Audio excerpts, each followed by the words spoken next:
Look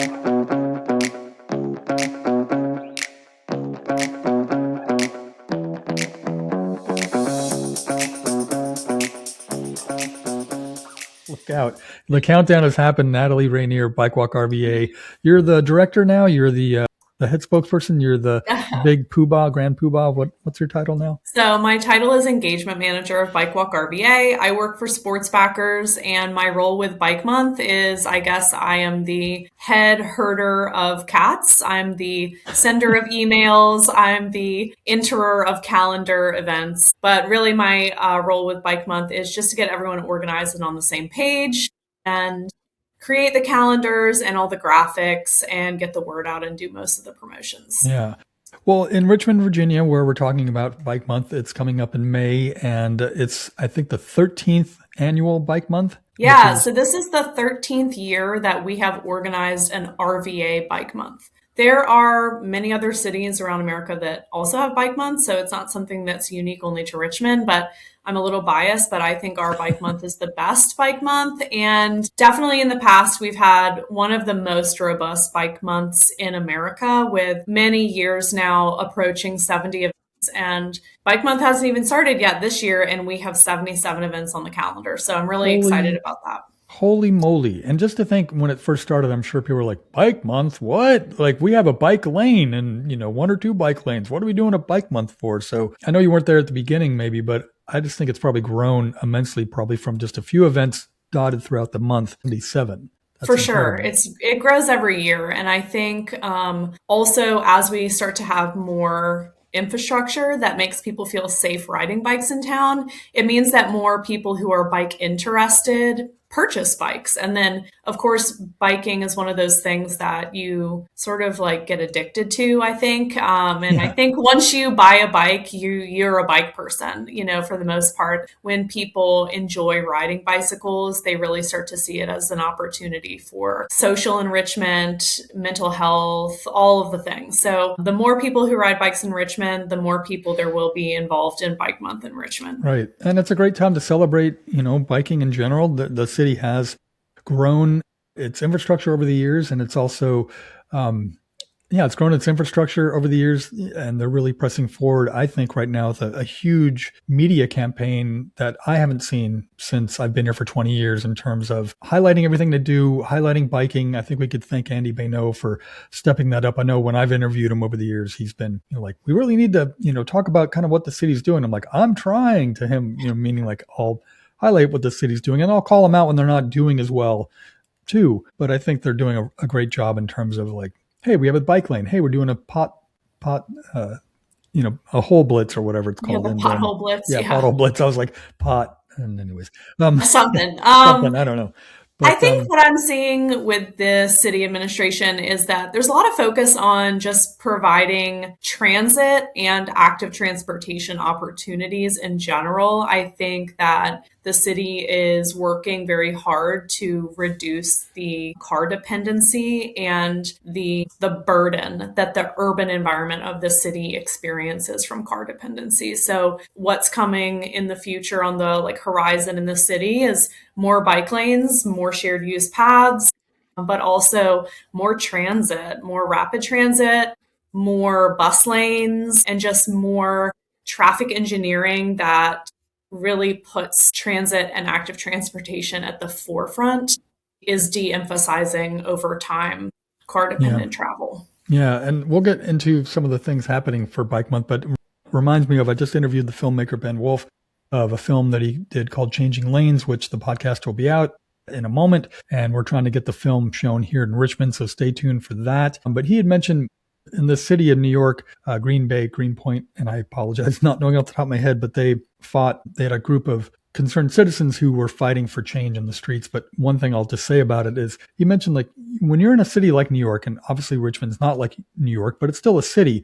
And he's like, the main thing about living in a city is being able to get around without a car. Like, if you live in the city, if you live in Richmond proper, you should have multiple options of getting from A to B without necessarily getting in your car. And people who live in the city, I think, need to understand that not everyone has a car, not everyone wants to get a car. So the more infrastructure we get the better in terms of giving people options. And anyways, I'll get off my soap. Yeah, I mean, I think that what's interesting about an urban environment is sometimes like using a car to get a mile through town could actually be more time consuming than just Yeah. hopping on your bike. Like I tend to, whenever someone wants to meet for lunch in Carytown, I do not drive my car to Carytown. I just hop on my bike and I'm only a couple miles away. And by the time I get there and then just like ride right up to the front of the restaurant and lock my bike up on a rack, it's like I would have spent just as much time driving around the block looking for a parking spot. So I Yeah. think that Richmond is a small city. You know, our population is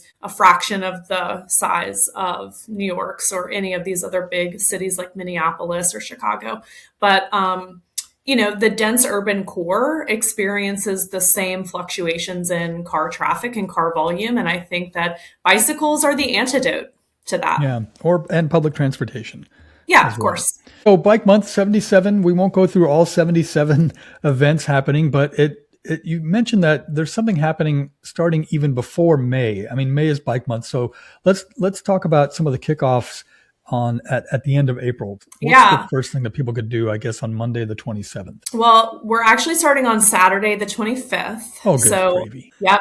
So I know super early this year, but it's exciting. It's worthwhile. So we're going to kick off Bike Month with a kickoff party this year. And we are organizing this event in conjunction with an arts organization in Richmond that's called Little Giant Society. And you may know some of their work already. The kind of leader of this organization is Ian Hess, and he's really well known for the sticker bus and also being the owner of Supply RVA. Us Ians know each other. So Yes, Ian the Hesse and I, Ians. Yeah, that's the right. Ians all know each other. Yeah. So Ian and his compatriots in Little Giant Society are working very hard to get the city to approve something called the Manchester Art Park, which would be a semi-permanent installation of an art space underneath of the Ninth Street Bridge on the south side of the river on the Floodwell Walk. So kind of where those big metal rings are. A lot of people think about the big metal rings. Mm-hmm. So the goal is to have a third space where artists, all types of artists, can go to create art at any time. And ultimately, that would look like these big semi-permanent walls being put down there that would just be covered in art all the time. People doing all types of art. So their event is called Proof in the Park. Our event is the Bike Month Kickoff Party. They're the same event happening down there. And the goal is really to highlight art as placemaking for the Fall Line Trail. And the Fall Line Trail will actually run on the 9th Street Bridge, like literally right above the Manchester Art Park. So we view it as a trailside amenity, a future trailside amenity. So that's the goal for that event, is to just draw attention to arts in general. And so we'll be kicking off Bike Month with a party down there. There will be live art, there will be music, food. We're going to have Mayor Avula come out and hang out with us for a little bit and talk about how the art park will be awesome for the city. There's also a few events that weekend, like JRPS is doing invasive species removal. RVA Moore has, they're going to remove that like ramp thingy, that wooden ramp on the North Bank Trail over by Maymont. They're taking that guy out and replacing it with a natural surface hill, basically. So there's a few events that weekend, and the 25th is a big one for us. Wow. And then you have, the week starts off even before that. I mean, you're highlighting Bike Monday Bros, which starts on the 27th, a great organization. If people don't know, I just did their community car wash and bike tune-up. I put that on Ian Stewart Cycles, and I've interviewed Keith numerous times. A great group to get out and maybe start to get your legs ready for Bike Month. And then you have a film coming up on the 28th. Yeah. Right? Okay. So we have a screening of the film called From Rails to Trails. And again, this ties back into the art theme for Bike Month. And, I really haven't spoken about it yet, but every year we do have like a special theme for Bike Month. And we usually kind of wait to release the theme publicly until right before the month starts. But I'm going to give you guys a little sneak preview.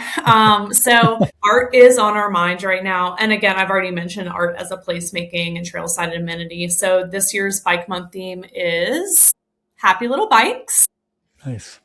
And I hope that you kind of catch the reference there. It's a Bob Ross reference. And we just really wanted to highlight that the spirit of making art and the spirit of riding bicycles are intertwined, right? Like Bob Ross's whole point was like, you can make mistakes, you can be imperfect, but you can still find happiness and joy in just what you're doing. And we really believe that that is what bicycling can bring to people's lives, is just joy and connection with nature. So Yeah. the theme is art related. So you'll see a lot of art focused events on the calendar this year. But the Rails to Trails film screening is really a film that's talking about the national movement to create trails out of old rail lines, Right. which the Fall Line Trail is one of those trails. Yeah. I know parts of it, not all of it, but parts of it are kind of akin to Rails to Trails. And there's another one, not even Richmond, but the Shenandoah one that I think is getting some big press. I know Virginia Mercury has talked about this Shenandoah one. That's a whole Yes. other. That's a whole. It's other been a problem. little bit of a mess, but I think right now we're feeling pretty positive about its future. To talk about the Fall Line Trail a little bit more, the top section, the Ashland trolley line, was a trolley line. So that's pretty much straight up was a rail line. Then kind of the middle portion of the open section right now is currently power lines, but ultimately like all of that cut through the trees was a trolley line and a rail line. And that trolley line went all the way down into Henrico County, and the Fall Line Trail is going to utilize that cut through the trees. So really I think it's very interesting that we can use the same piece of land for multiple things. One of them being high voltage energy transmission, right? There are power lines above the Fall Line Trail, but also we can use it as a green space. Yeah. And that's what the film is about. Yeah. I've had that as a side note. I've talked about that on different podcasts in terms of using the high power lines as perfect use of connecting trails. Like if you want bikes off, roads and things like that, create more infrastructure for them. And that's one way to do it. I know other cities have done it, and what a great idea. There's a rail line, by the way, that goes in Chesterfield by Robius. That starts at, I think, Winterfield and Midlothian and goes down the Robius and goes to the city. And it only has coal trains. And I'm like, can we just get like a nice light rail car to go take people to the city, and back and forth, or make it a trail line? That's my wish list. So a lot of great stuff kicking it off. But when the month actually starts, what are you looking forward to in terms of, some of the highlights of Bike Month when it actually kicks off in May? Yeah, so I would say we already talked about the kickoff party, but the other big event that Bike Walk RVA is going to be hosting for this year's Bike Month is the relay for Mayo Bridge bike lanes. And that is a 24-hour, it's going to be really crazy. It's a 24-hour relay. And basically we will be on Mayo Island having a kind of like a party. And then we'll have bicyclists, walkers, and runners basically going up and down the Mayo Bridge in like 1 hour shifts for 24 hours straight. And the goal here is really to highlight how important it is for us to have protected bike lanes and pedestrian infrastructure on the bridge. Some people may know that bridge has had like a really crazy timeline in terms of we need a new bridge. We had some funding that was canceled for some political reasons. And then now we are working on trying to find a happy medium for a design for the bridge that includes transit, bike lanes, and pedestrian infrastructure. Oh man, I thought that was already done with the design. So I've been amiss. Nothing is over until, the big ladies thing. So I think the goal of this event is to just make sure that people understand how important it is for the bridge to have bike lanes, protected bike lanes and sidewalks, and for us not to be compromising in a way that makes it unsafe for people to use multimodal transportation and active transportation, because really that bridge connects to like super vibrant neighborhoods in the city, Shockoe Bottom and Manchester, and both neighborhoods want a bridge that they can walk and bike on safely. Exactly. So that's the goal for that event. It'll be crazy. We are looking for volunteers. Volunteer sign up is live on the Bike Month webpage. Right, which I'll put a link to, by the way, just for those who don't. I'll put a link to the Bike Month on there as well for people to check everything out and volunteer. Yeah, so right now everything's already up on the RVA Bike Month webpage, and I will say there might be a few little typos. I was working on that last night to get everything entered, but Right. everything is, for the most part, totally solid and ready to go. So And then, I will interrupt for one quick second just to be stuck on the Mayo Bridge, and it's more of a plug, a commercial plug. So I did a podcast called History Reinvented, where I talked about the past and the future of Mayo Bridge and Island. So anyone who wants to dive into the past, the very historic past, very troubled past of Mayo Bridge and Island, and the future of Mayo Island. This is obviously before where it's at now, because I could keep going with it, but check out that podcast called History Reinvented, because I interview a lot of different people about what's going on. Even the owner, the remaining owner of the small piece of land, I interviewed him. the That's holdout. on, yeah, the holdout. And, but yeah, Josh Stutz, who is no longer with, I forgot his title, but he was with Green Space. Anyways, Yeah, he I was talked to the everyone. executive director of the Friends of the James River Park Right. And now System, he's and he with, has since left that role. And they do have a new executive director named Penelope, who's a right. great fit for the role. But thank you for bringing up that podcast because I would love to listen to that before we have this Mayo Island 24-hour relay. I think what's really interesting, again, is that kind of reclaiming green spaces from industrial uses. Again, that's like kind of the same theme as the Rails to Trails film. And we're so excited for the future of Mayo Island. I mean, I can't Yeah. imagine a better use for that space than a park. Yeah. They talked about, just to, not to stick on it too much, but a big job that they need to do is get rid of all that concrete. And it's not just pulling it up, but there's like years, decades of what's under the concrete, like sediment and just gunk. And, that whole area was a trucking depot for years and years because of its proximity to, the 95 and I-95. But anyway, so let's get back to fun things with bikes. So there's, Okay. what else are you looking forward to with, Bike Month? Yeah, so I think there's just going to be a lot of the same events too that we've all come to love. Tour de Taco is going to happen again this year. The pizza crawl will happen for the 16th time this year, which is incredible that Andy and his crew is still doing that event every year. Hinbiko is going to happen Mm-hmm. again this year. That's going to be a safety workshop out at Libby Mill for people who want to get their kids on bikes. And then that workshop will also have a tour of Henrico County's newest bike lane on Dumbarton. So there will be kind of like a group ride related to that. Also, I want to shout out Better Housing Coalition is doing their East End affordable housing bike tour again this year. If you guys don't know about Better Housing Coalition, they are a storied nonprofit in Richmond that is working to create housing opportunities for people that are not just the physical structure of the house, but also the social support that they need to advance themselves and to just live the best lives that they can. Better Housing Coalition has a really huge goal to put thousands more housing units in the Richmond region by 2028. So the East End tour is really focused on the infrastructure, the housing that they already have in the East End. And if you don't know about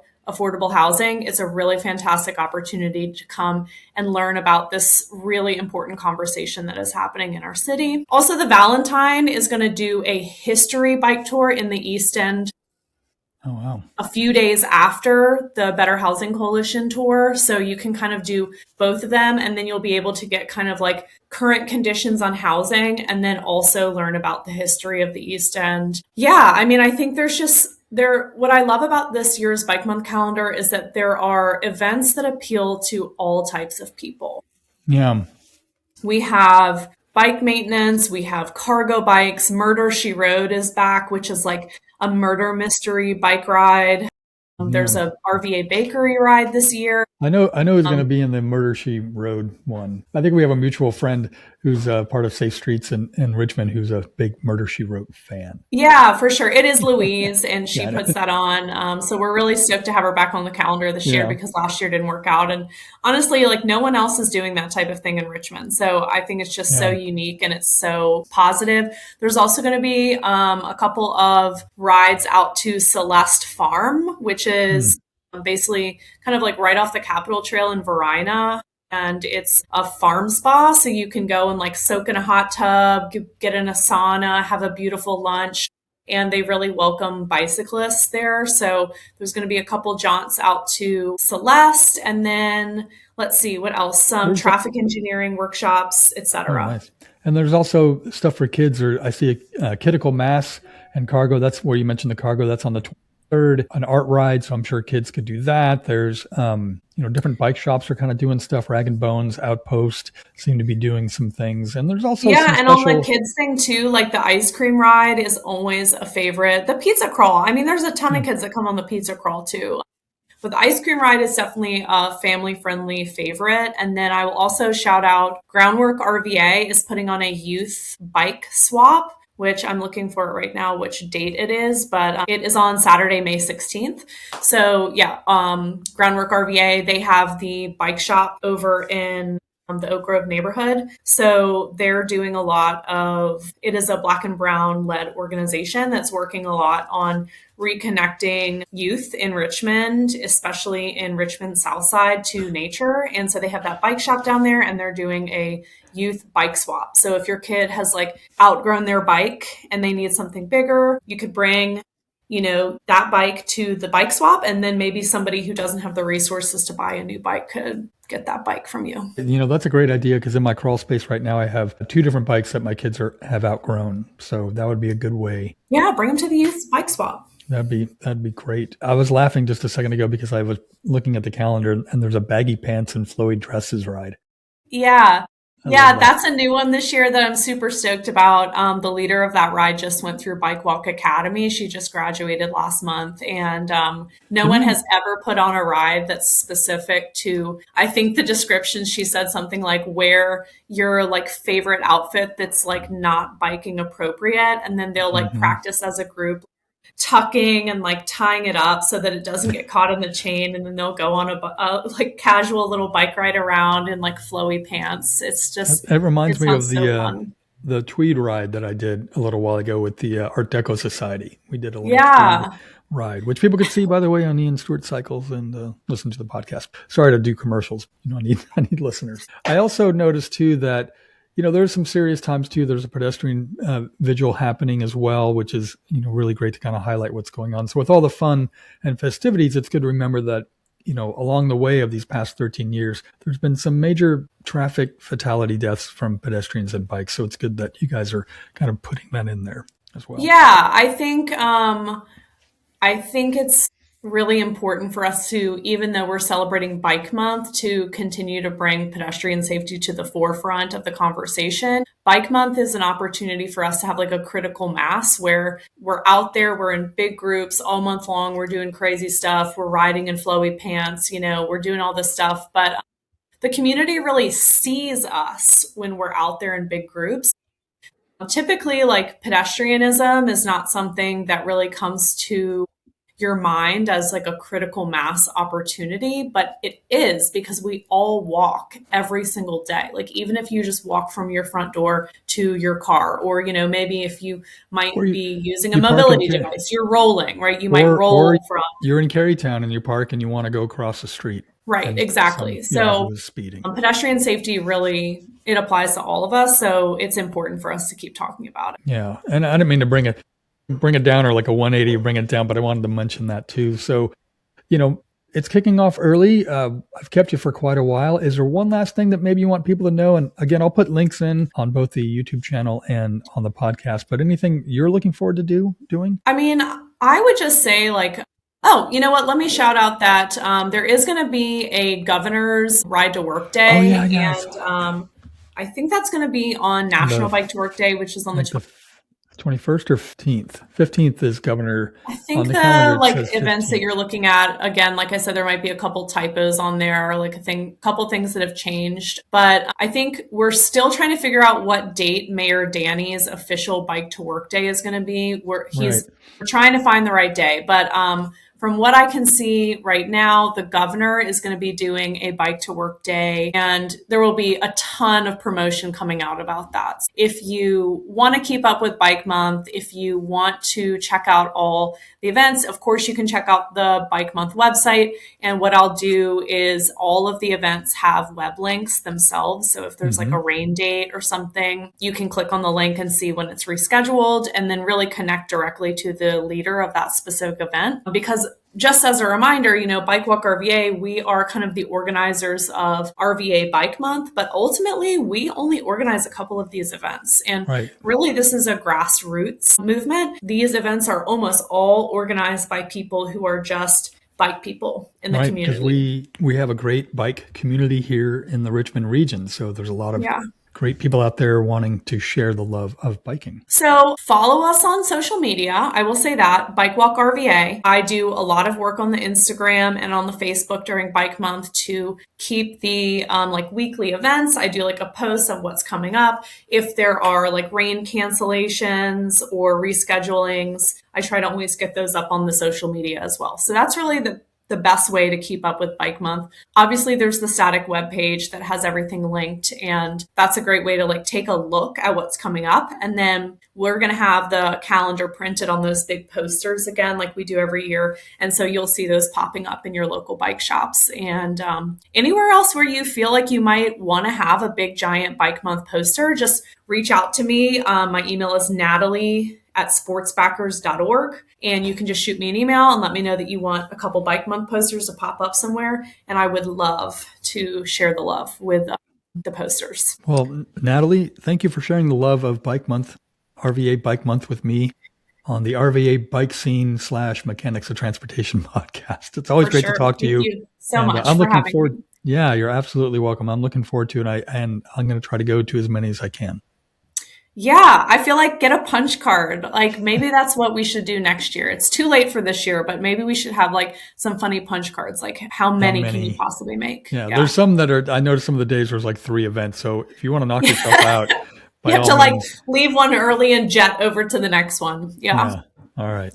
Well, thanks again. And again, I'll put the links in the show notes. Great. Thank you so much. You're welcome. You've been nerding out about the RVA bike scene. Be sure to like and subscribe and share the show and tip your server if you can. On Venmo, I'm at Ian-Stewart-82. Be sure to check out my other podcast called History Reinvented. This new season is all about the history and future of Pine Camp in Richmond, Virginia. It's very fascinating.